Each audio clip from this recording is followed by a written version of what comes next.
Buenos días, profesor y compañeros. Soy John Andrés Ibarra. Yo, Nicolás Quirós. Y el día de hoy les vamos a presentar brevemente la historia y la ontología de Michel Foucault. Estamos hablando de este sujeto. Así que, ¿me podría recordar quién era él? Sí, claro, mira. Foucault nació en Poitiers, una ciudad de Francia, en el año 1926. Vino de una familia de doctores, empezando por su abuelo y siguiendo por su padre. Por lo tanto, él estaba ya como predestinado a estudiar algo de medicina, ser un doctor o algo relacionado con ese campo. Es aquel que a los 20 años de edad tuvo un redescubrimiento en su orientación sexual y por esto su padre no dudó en enviarlo a un internado, y creo que de esto saca mucha parte de su ontología, al igual que las bases para sus libros más conocidos. Sí, y mira que de hecho él vivió en una guerra, específicamente en la Segunda Guerra Mundial, y también vivió en la Guerra Fría, lo cual eso influyó mucho en su forma de pensar. Él fue el que vivió en Suecia, en Polonia, en Alemania, en Estados Unidos, aunque si no estoy mal, él hizo su trabajo intelectual al igual que sus intervenciones políticas en París.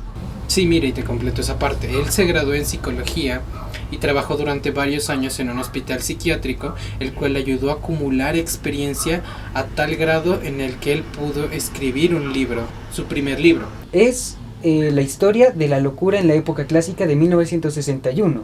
Estamos hablando de este libro. Sí, hablamos de este libro. Y posteriormente le siguen dos de sus títulos más importantes, unas obras muy influyentes en su pensamiento: Las palabras y las cosas, que es en 1966. y La arqueología del saber, escrita en el año 1969. Un año después de estrenar este libro, tomó posesión de la cátedra de la historia De los sistemas de pensamiento en el Collège de Francia. O sea, estamos hablando de este de aquí. Exacto. Si no estoy mal, estuvo en este lugar hasta su muerte en 1984. Pero realmente no recuerdo por qué murió. Murió por el virus del VIH, una enfermedad de transmisión sexual, mejor conocida como el SIDA. Vale. Ya he recordado muchas cosas sobre él. Así, dime, ¿qué recuerdas? Me llega a la mente la filosofía y el pensamiento de Michel. Y dime en qué consistía. Déjame responder tu pregunta con otra pregunta.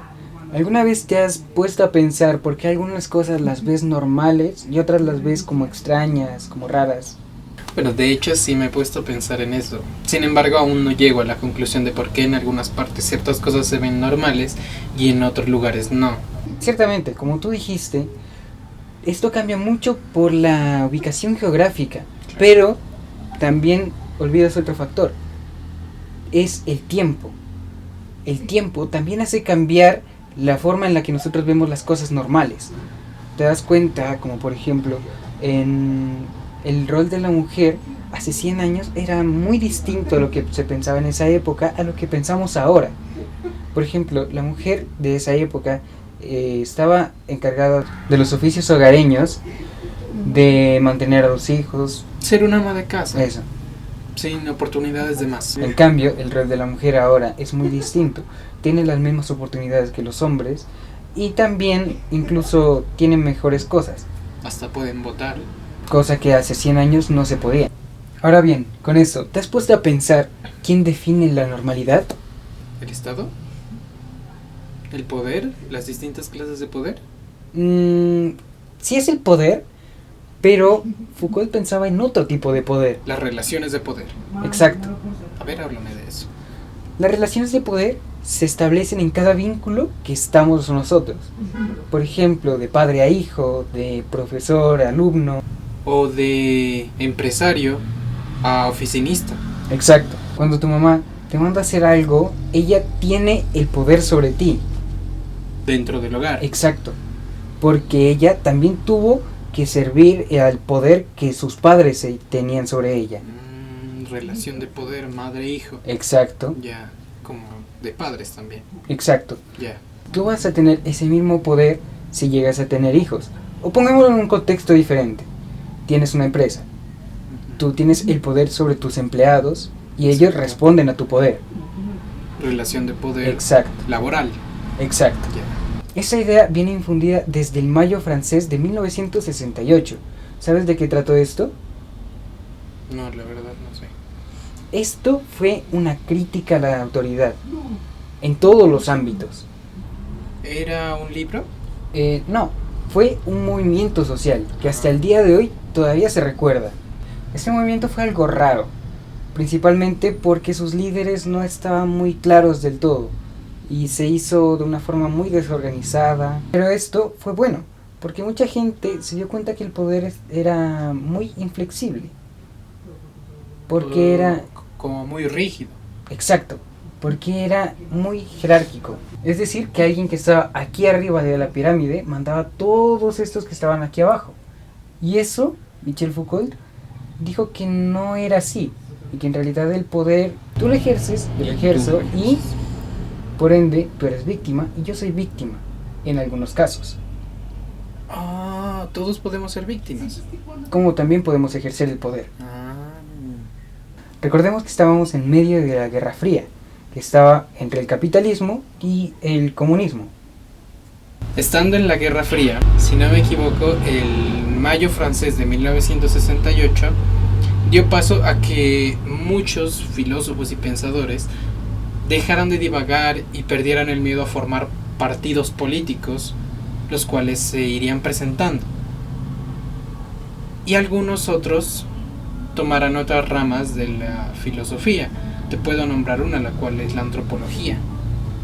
Foucault estuvo demasiado presente en esto, principalmente de la base de su pensamiento. ¿Y cuál sería? La base de su pensamiento sería la fluctuación de lo que concebimos como poder. Hablas de lo ya mencionado anteriormente, que era las relaciones de poder, ¿no? Para explicarte la fluctuación de lo que se concibe como poder, primero sería válido recalcar la definición de poder. Por allá en la década de los 70s, habían dos máximos representantes en esa época. ¿Recuerdas alguno de ellos? Recuerdo algo de la filosofía marxista. Si no estoy mal, hablaba que el poder era algo que nos obligaba a hacer algo que nosotros no queríamos, por así decirlo, una fuerza represiva, que mantenía vigente la división de clases y también al sistema capitalista que tenemos ahora. Estás en lo correcto. No obstante, hay otro poder el cual lo plantea la filosofía liberal, el cual habla acerca del derecho que tiene cada persona para poder delegar el poder a un representante que se elija por la mayoría, y se lo hace por medio de un contrato, lo que ya es conocido como el contrato social, lo que ahora se sigue sellando con el voto. Mira que Foucault no veía viable ni una definición ni la otra. En realidad, él pensaba que el poder estaba más apegado a nosotros. Sí, exacto. Él no se contentaba con esas definiciones de poder. Él iba como a algo más. Él no creía en las leyes que te imponía el Estado. Las que te reprimen. Exacto. Él creía en las relaciones de poder. Exacto. Lo que no dijimos sobre las relaciones de poder era que también se ven afectadas por las relaciones de saber.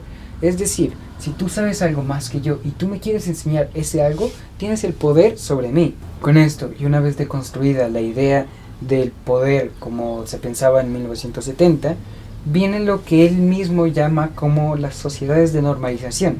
Creo que escuché algo de eso, pero ¿podrías aclararme? Claro, las sociedades de normalización son las instituciones que modelan el comportamiento de las personas a partir de una norma que ellos mismos crearon. Te sonará algo confuso porque en realidad es demasiado extraño de explicar, pero te pongo un ejemplo. Las personas que tienen algún trastorno mental son enviadas a un centro de rehabilitación o a un hospital psiquiátrico. Tomemos el último. Las personas que van ahí son porque no están cumpliendo con la norma establecida por las instituciones. Por esto pertenecen a un grupo que lo podemos llamar como los locos, por así decirlo. Y ahora, personas como tú y como yo pertenecemos a otro grupo que sería el de los cuerdos, y por esto podemos andar libremente por las calles. Ah, te hace referencia a que pertenecemos al grupo de los que sí cumplen con la norma. Exacto.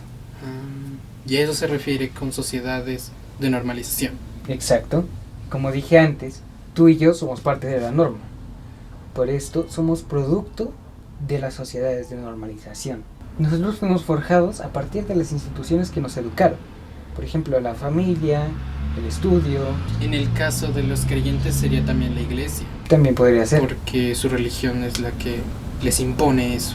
Para Foucault, estas sociedades de normalización eran importantes, ya que si no cumplíamos con las normas que estas instituciones establecían, entonces no podíamos formar parte de la sociedad productiva, sin importar de qué lado estuviéramos, ya sea comunista o capitalista.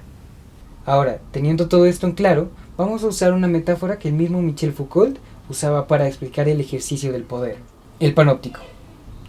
Primero, introduzcámoslo para saber lo que es. ¿De acuerdo?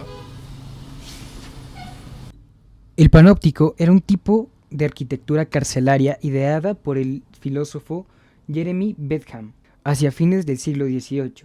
El objetivo de la estructura panóptica era permitir a su guardián, que estaba en una torre central, observar a todos los prisioneros recluidos en las celdas individuales alrededor de la torre, sin que estos pudieran saber si son observados o no. El efecto más importante del panóptico era conseguir que el prisionero se sienta en un constante estado de vigilancia, sin que el poder se esté ejerciendo de manera constante en cada momento, haciendo que el poder funcione automáticamente. Lo bueno de esto es que no hacía falta vigilar, porque el mismo sistema funcionaba por sí mismo. Con esto en mente, podemos introducir las sociedades disciplinarias, que estaban encargadas de castigar más que todo.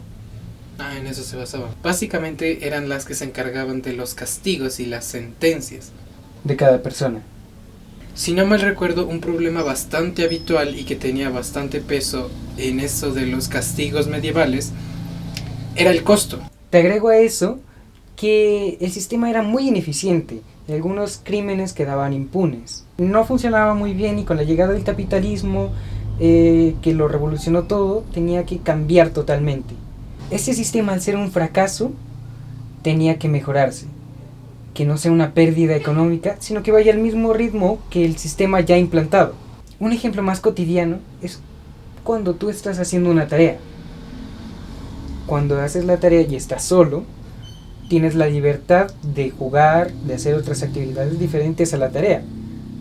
Pero cuando estás con alguien, por ejemplo, mi mamá o algún supervisor, no sé.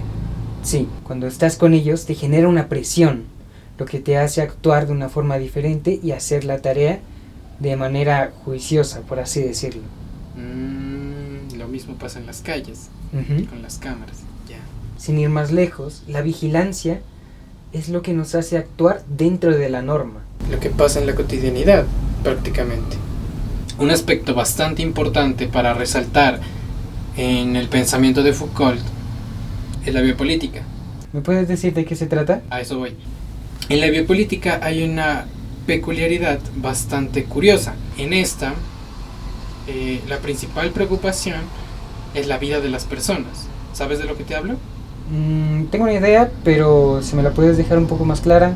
A partir del siglo XIX, el gobierno comenzó a velar más y a preocuparse de una manera muy particular acerca de la vida de la población, la longevidad, la mortalidad. Mira que para Foucault la biopolítica ni le daba ni le venía, tipo, le daba igual. O sea, ni era ni buena ni mala. Ni buena ni mala, exacto. Sería más que todo algo que está ahí y que es un ejercicio del poder que apareció en cierto momento de la historia. Foucault al final nos habla de la resistencia al poder y nos habla más de cómo nosotros nos percibimos y la forma en la que nosotros ejercemos nuestra libertad. Para Foucault, la libertad reside en la forma en la que tú te expresas, en tu forma alimenticia, en tu forma social, en tu forma sexual, y dependiendo de cómo vayas haciendo eso, se quita el monopolio al poder para que tú tengas la libertad de ser una mejor versión de ti y ser el creador de ti mismo. Para concluir, en el pensamiento de Michel Foucault, el poder está en constante flujo. Algún día lo puedes tener tú, otro día lo puedo tener yo, circula entre las personas. ¿Me hago entender? Entonces, por esto, el poder no sería piramidal. Exacto. Y tampoco es un método de castigo. Es más bien algo productivo. ¿Me entiendes? ¿Qué produce? El poder produce sujetos normales, personas como tú o como yo, que están dentro de la norma que el mismo poder crea, para así poder convivir en un ambiente mucho más sano. Pero también podemos ser libres de este poder desarrollándonos nosotros mismos espiritualmente. Sí, Creo que con esto queda claro lo que queríamos explicar de Michel Foucault. exacto. Así que con esto terminamos nuestra exposición. Muchas gracias y hasta la próxima.